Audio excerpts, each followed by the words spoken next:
Back with the Kyle Brown podcast, and we are in Big Chef Steakhouse here in Rodney Bay, Saint Lucia, and I'm with the owners, Chef Rosie and Mark Joinville, taking some time to sit down and talk to me about this amazing restaurant, the experience they've been able to cultivate here in Saint Lucia, and I always believe it's important to expose people to amazing experiences like this. I mean, hopefully my audience and a number of people can see more about the restaurant here, and possibly when they come into Rodney Bay, they know where to stop. What I love to do is really just kick it off and maybe have you all maybe just tell the audience who you are, where you're from, and then I'll just jump in with a few more questions about the steakhouse. Good, Ollie. So I'm originally from the UK, but haven't really spent much time there. From the UK, I trained at the Cordon Bleu in London and in Paris. I've worked in Hong Kong, Australia,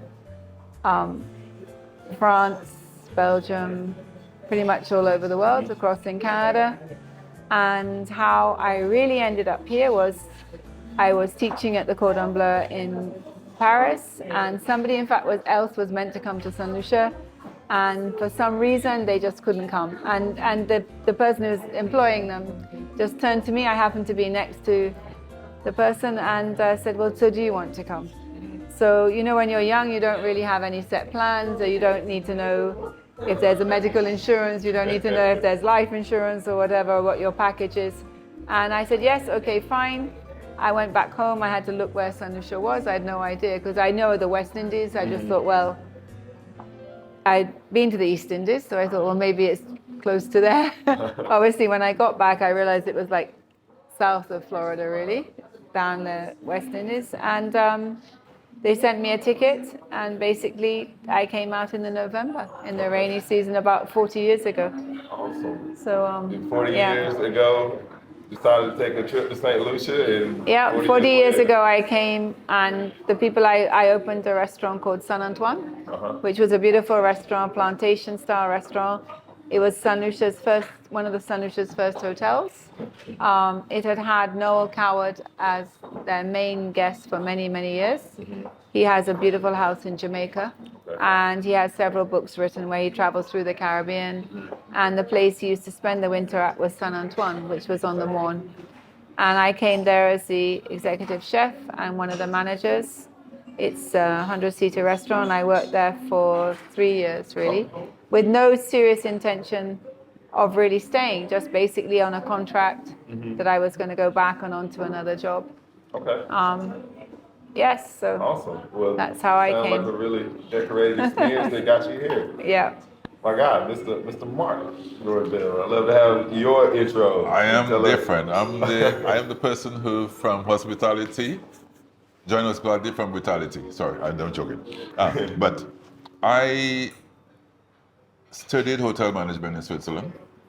I did my first degree in the Bolac, at the hotel consult, just in a place called Bouvray, Césaret's opposite Montreux.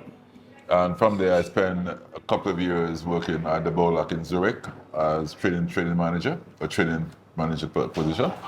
I came back to Saint Lucia and opened the Sanas Hacian, Sanas Latok, which is St. Caicos. Then also opened the Windjammer Landing and Jalousie. Then my first general manager position, I was resident manager at the 2 of Free Sandals. Then I became general manager of Windjammer Landing.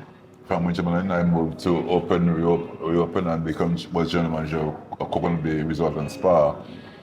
And my entire life as a hotelier is to ensure that all my local people, my people do well. And today, the proudest moment of my day when I meet my staff, my ex-staff, and they tell me, Mr. Joinville, thank you so much for being there for me. So bottom line is that I met my wife when within 3 months of she being in Saint Lucia. And we've been married for the last 40 years. So this is the history of my life. Prior to being a hotelier, I was a police officer. special branch and SSU. So that's what I did my last customer. Awesome. Thank you. And I'm banking that I can be 40 years in. I'm 2 years in. Yeah, any advice? I always will take that for sure. So I'm 2 years in, but I'm 10 years with my wife. We had 18, and I just turned 29, but we've been married for 2 years. So my second son, first child, is just a year older than you. Okay. Yeah, it's crazy. That's crazy. So what I love to hear is just a number of diverse experiences that led you all to today being able to be the owners of Big Chef Steakhouse. I did a little research. In 2007, you all became owners of Big Chef Steakhouse. So we had originally bought this building. It's actually 3 condominiums, this unit. Oh, okay. And we had originally bought this building, which didn't look like this. It was a very rundown condominium. But these particular condominiums had been zoned commercial. Okay.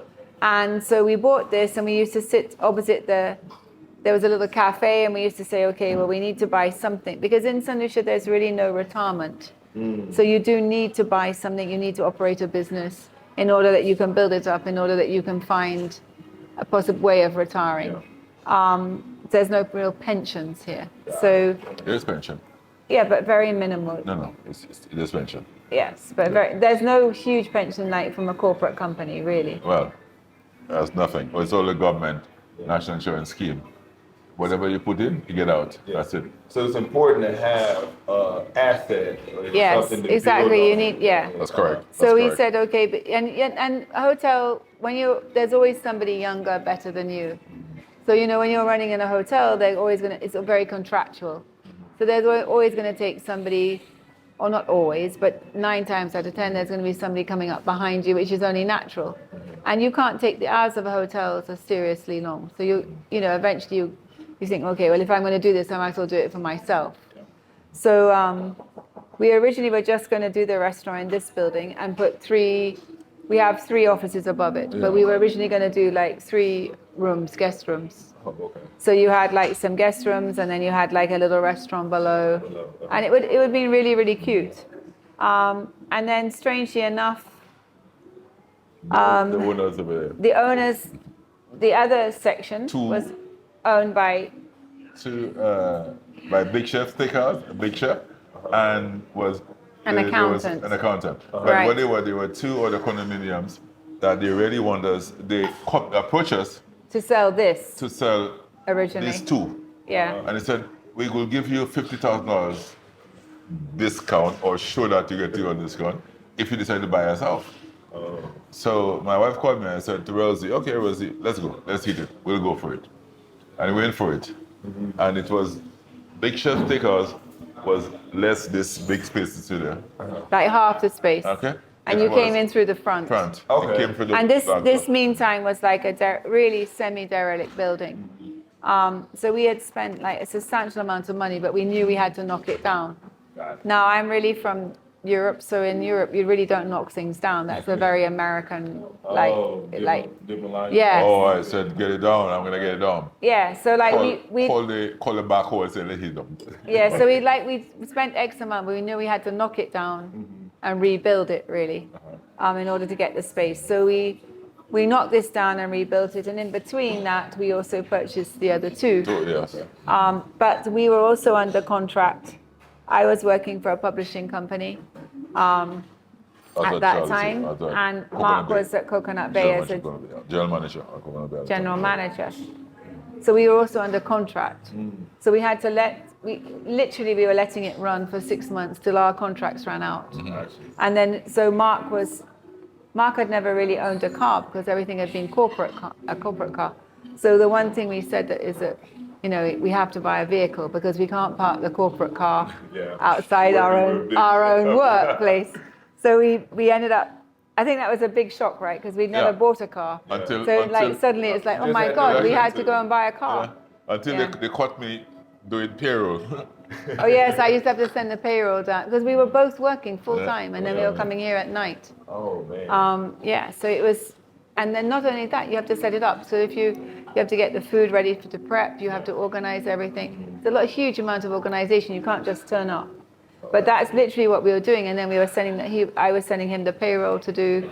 And then he was sending me the purchasing to do because I was up here.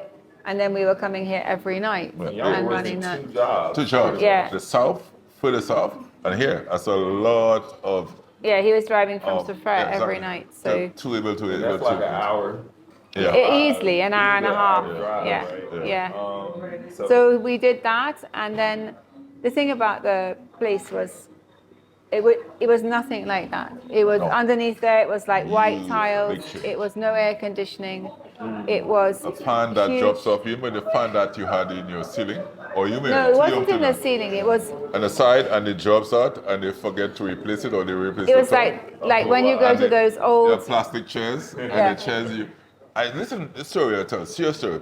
We had the ark race, which is you probably talk about to you in Saint Lucia, where they come from Las Palmas. Mm-hmm. There's like across the Atlantic. Hundreds. At the time there's 300 boats that comes in, and we had 16 Russians booked with us, and they wanted me to put the vodka in the fridge. Everything, put bottle over there, and they got so drunk they sat on the chair and the chair collapsed. It was all plastic. They were all plastic chairs. And it was, you came in and the bar, the kitchen. What's where the kitchen right now? The bar is where the kitchen now. A fraction of that kitchen, but that's where everything was there. You came in through this little door and then you had these tables and it was hot. But the thing that was really good about it was they had good steak. Yeah. But they had horrible presentation, horrible plates. They had goldfish and it was. Yeah. So we realized that, yes, it has good steak and we could do a lot with it. A lot of potential. And then we huge. And we had great ideas to like change the name, make it something fancy. But every time people kept telling us, "Oh, you're working, oh, you bought that building. Oh, it's Big Chef." And everybody just said they knew it as Big Chef so we just said, okay, there's no point changing the name because everybody knows that name. Had a name. In the market already had a name. You got to have ugly and disgusting look. Had a name. Yeah. So all we did was enhance. We had a proof. Enhance on the quality of the product and everything else. And then we always knew that the previous owner would continue supporting us regardless of what it is because they saw in us, they sold it to us in a way they know that we will take it to the next level. And Peter Carley, who is the previous owner, loved what we have done to it so far. Awesome. And at the end of the day, I wanted to appease him and make him feel good, the quality product. But he came to us to sell it to us, not we came to him. Yeah. So he must have confidence in us in quality product, the quality product we want to offer. But the steaks he did, I told my wife that he had a magic number, a magic equation that we never had or we're going to have. But I don't know how he make money on this business. But he did well. He loved the product, the food. They love it. Yeah, they liked the food. He had basically it was a dead simple menu: steak, salad, fries, a couple of soups, shrimp cocktail, dead basic, and then chocolate fudge cake, cheesecake. That was it. But he had a good wine selection, and it was really, really basic. But people would come from work and they enjoyed it. It suits the menu, the wine list, suits the environment. That's important. Yeah. And then we took it to the next level and decided to take it further to the next level. And we never really closed off. He paid off the staff on like Thursday at 4:00, and we took over like at Thursday at 4:05. Wow. Yeah, and we just continued. Last night we had a couple. I mean, before, sorry. Oh, you're fine. I couldn't believe it. There were some English people here, 2 tables, big English tables. And they said, when they left, they said, "Mark, it's strange. We never realized we're in Saint Lucia until we left the restaurant and get out. We inside there, we swear to God we're in England, central London. It is different. Like that. It's different. I was gonna ask that the aesthetic in here, the way you feel when you come in. Right. You feel I'm not gonna say I don't feel like I'm in Saint Lucia, but I feel like I'm in a very luxurious space that specifically doesn't look exactly like Rodney Bay on the outside, but when I come in, it feels wonderful. You feel like you're getting a very intimate experience. What was it that you all had to do to really make sure that you heightened that experience from when you purchased it until now? Well, There are specific things that you this had is a our vision for? third. This is our third. So it's a small island, and people do eat here a lot. But it's like if you're living in a hometown, you get bored. God, yeah. So it's important that you continually change. Yeah. We change our menu every 6 months. Okay. We do different things. So like Valentine's Day, we offer not just a package. We still offer our regular menu, but we do all sorts of things with red carnations and, sweets. We're always looking what we for. try to do is exceed the Yeah. Saint Lucian expectations. Because people get bored. We try to feel or work something above what they expect to have. And I want them to feel, personally, I want them, I think my wife is the same too, we want to feel that we're offering a product which is beyond the norm. Yeah. And so that's why we do, even the color scheme to us is relevant in terms of what expectations are like. Yeah. Because if you look at here, the gray is unusual for a restaurant, but also it's modern and it makes you feel different. But also we do a menu that matches something that you don't need to have $1 million to come here as a solution. So we look at the various items you offer, like the baby back ribs. We decided to give them a full rack to a half rack. Then now of factors we tweak to ensure that we can have the average Lucian to come here and say, wow. Yeah. Okay, Yeah. because the normal average solution, the wow solution, we wow them. Guess what? What they come with? They dress for the occasion. Yeah. And because they know that they come to big Chef they know Steakhouse. that, yeah. And I think that's important. Important to us. Someone told me to make sure I was dressed appropriately in the airport when I told them I was coming to Big Chef. Yeah, exactly. It was like, That's important. Yeah. so beautiful. Exactly. So, very Exactly. best. And I love that this is one of the places that you can go to in St. Lucia, and you know that you can get that level of just intimacy and feel like you're in a space of like high decor for sure. The color schemes and whatnot. I also see a lot of artwork Artwork, yes. around here. How did that kind of influence the way This you want artwork over there is one of the best chefs in the U.S. in New Orleans. That's her sister, though, who A did sister did that Yeah. photograph.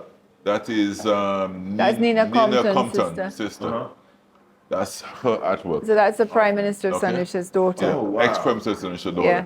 You know Nina. Nina has a restaurant in New York. She In New has Orleans. 2 restaurants in New Orleans. Blah blah. She used to be in. She's La participated Panda, what's it in called? Le Pain in Okay. Cope La Pain in Yeah. New Orleans. I gotta look But the it thing is that what she did was that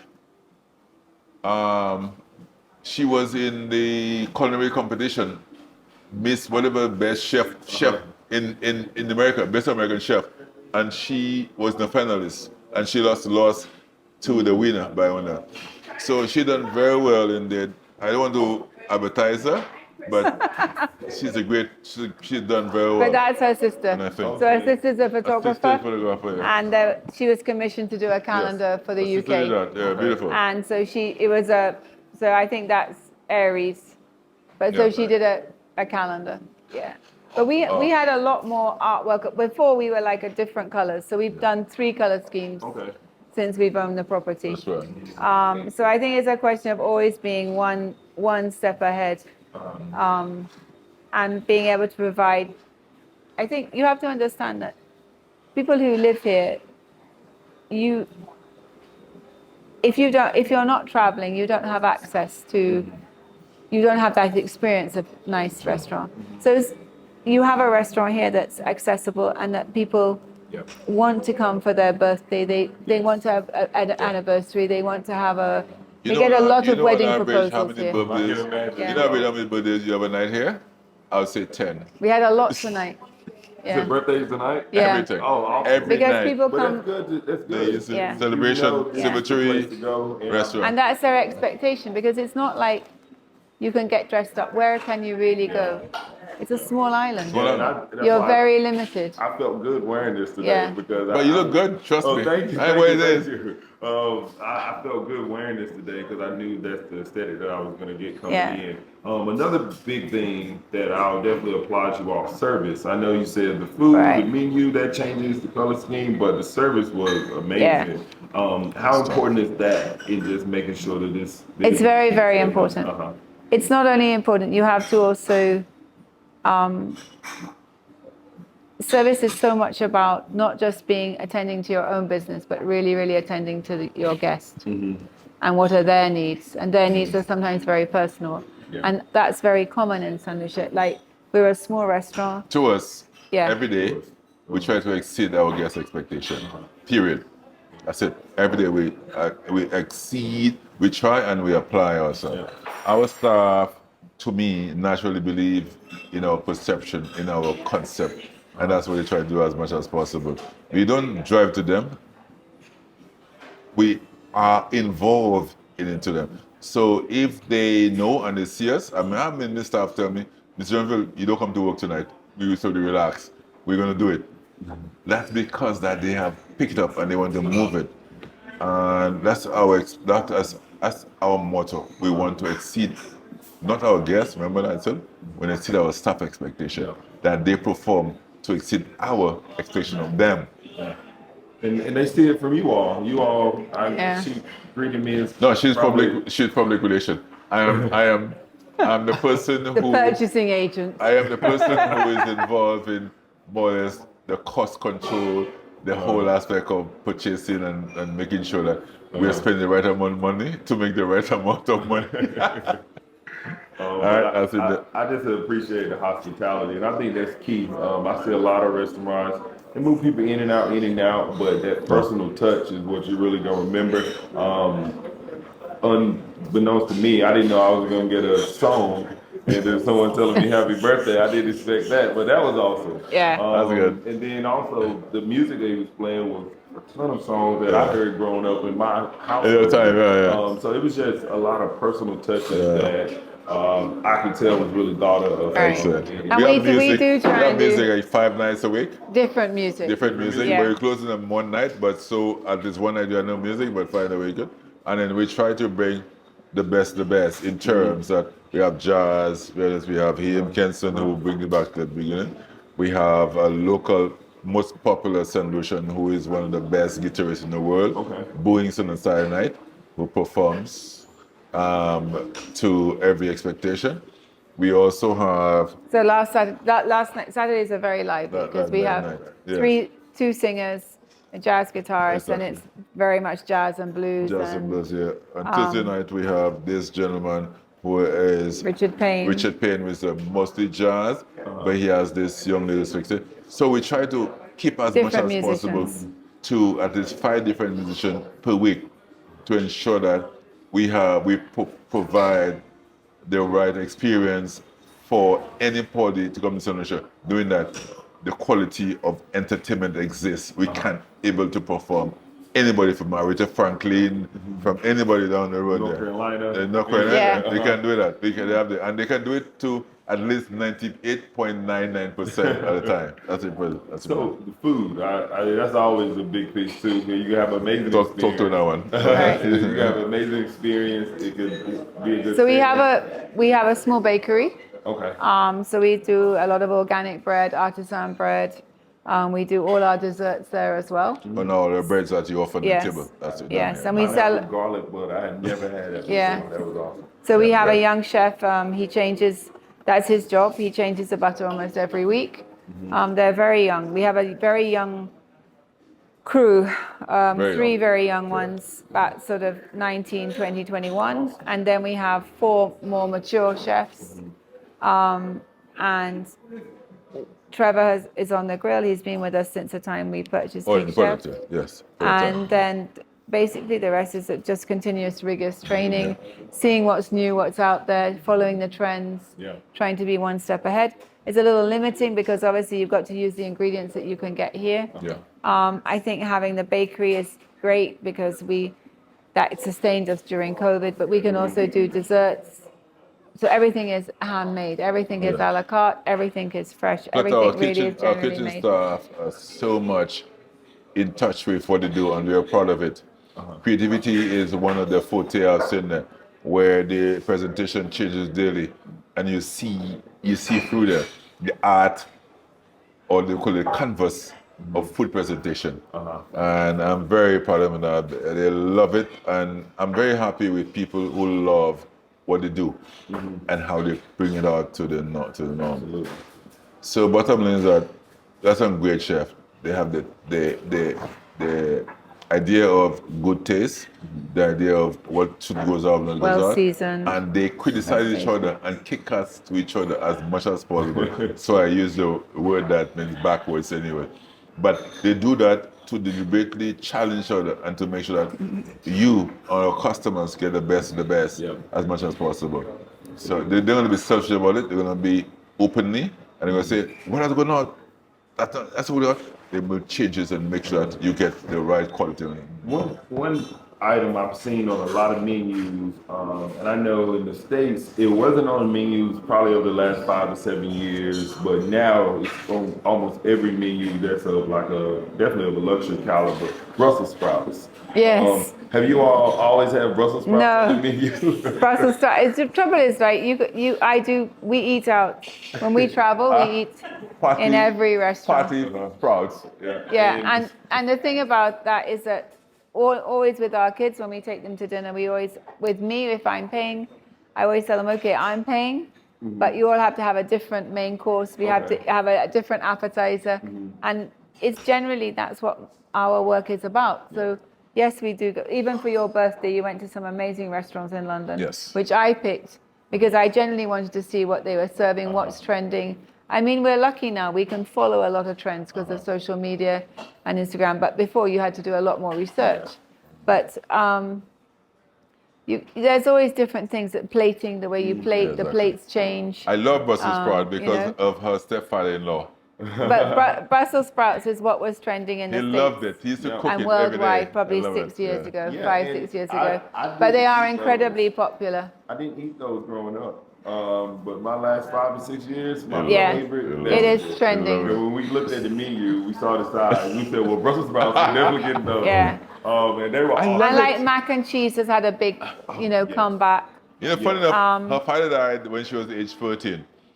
Her father-in-law, of the stepfather, sorry, he is a lover sprout, loved her. He loved Brussels sprout. So I got to meet him, and we followed Brussels sprouts. Brussels sprouts are not common here. They're not. They're imported. Everything that's only imported. In our restaurant we make it popular. Yeah. I'm sorry to say so. But people love it. Yeah. Hey, I love it. I mean, when we first saw it, I probably should have tried something different, but I wanted to see how your Brussels sprouts were. Yeah. Because different Brussels sprout prepared differently everywhere you go. Yeah. And they were seasoned great. They were awesome. They were great with the steak. Pretty cool. I'm happy you had it. Trust me. But a lot like the smoked pork belly. The plates are very hard to take it out, so I'm happy you had it. But the smoked pork belly, that's something that we put back on. Okay. So that was a very big thing. And then we put it on at Christmas, and because again we have a large local following. So you've got to mix up the menus all the time. You've got to, because they get bored. So we've had it on at Christmas. People loved it, so we've kept it on in January and February. The sushi is something new that we put on because, for every person that comes to eat steak, there's a person who wants a lot of seafood. So we put that on. We redid the calamari. That's a very popular thing. I love ceviche because it's very fresh. There's no fat in it. So if you're looking at something, people are looking sometimes to not have something so heavy. That's a very light dish. Many times we've tried to take off the clam chowder, and we've never been able to take it off. You can't do it. You just can't. So you can think about it, but you ain't go well. Yeah. The bruschetta is another one that we've had that for we should have never 13 years. The chowder is what is little neck? I didn't know that was. Oh, it's a clam. That's a clam. Yes. Okay. Yeah. It's a brand of clam. Yes, little neck is the clam itself. Yeah. It's different because you can get different Like size Dublin clams. Bay oysters. There's so there's a name. We Clam. were looking at. I don't know if I've seen that Yeah. before, but But they're very, so bruschetta, that's the tomato with the fresh basil, the balsamic. We never managed to Our take that bruschetta, off. my prime minister, our current prime minister, he loves our bruschetta so much. He goes every time he travels, he challenge. He orders the bruschetta deliberately, and he comes back to him, Mark. I never get a best bruschetta. I said, where you get it? Saint Lucia and the big chef. Best bruschetta. Even Italian friend who came with my brother, with my nephew. Yeah, that's true. He's from Italy. He's from best where bruschetta originally from. And he said to me, Mr. Joinville, your bruschetta is the best. Oh, wow. And that's big. Nothing to do with me. It has to do with the staff who does it with love and making sure that they give you quality, they give the best that they can do about it. And that's important. And that is so good for me. I feel good about it. What are you all's two favorite things on the menu? Well, I guess I could ask. You can ask her first because she's the. Well, I love the ceviche. I like the catch of the day too. That's done with. It's very nice. I mean, sometimes we do like a risotto underneath it. Sometimes we do quinoa. I like that very much. I think the baby back ribs are an all-time favorite. They take a couple of days to prepare. And they're really good. I mean, everything's really, really nice on that menu. The mac and cheese. I love the mac and cheese. I love the sweet potato cakes.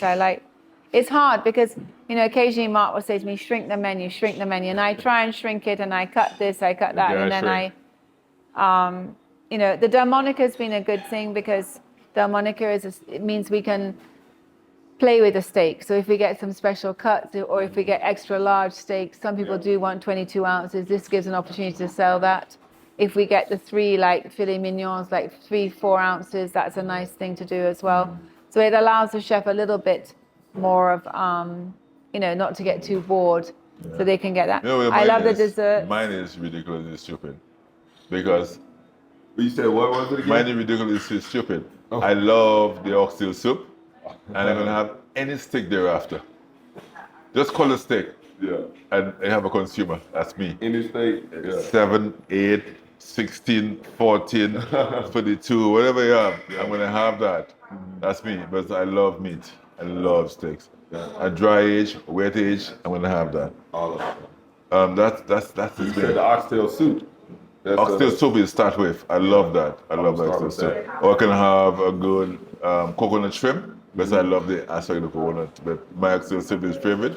Coconut shrimp second, and that's what I'm doing. I love that. And we do a brunch on a Sunday. I saw that. Yeah, from 12 to 4 we do a small brunch and we do a set menu. Again, it's like a choice of 3. It's basically 4 appetizers, 5 main courses, 4 desserts. And we do cocktails. So we suit it for the season. So obviously February is more geared towards Valentine's. So that gives us a chance for people who live here. It's affordable. Yep. It gives them a taste of Big Chef. We do red velvet cheesecake. So that's when we come in and do different desserts, different appetizers. We do a roast beef. So we Sunday brunches allow us to change that particular menu every month. Today? The red velvet cheesecake? No, not today. February. That is my absolute February for Valentine's. favorite dessert. Yeah, a lot of people love it. And we're lucky because we have a Guess what? bakery. She's a Valentine's baby.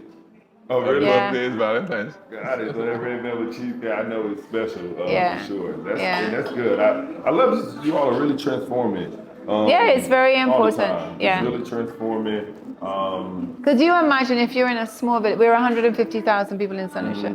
So if you were in a little village or town, small town, 150,000 people, and you had a few restaurants, and you don't always have the ability to travel, where are you really going to go? And you get bored. Yeah, okay, I'm going to go Saturday night here, and I'm going to go to that bar, that disco. Yeah. So it's continually you've got to change. Otherwise, you.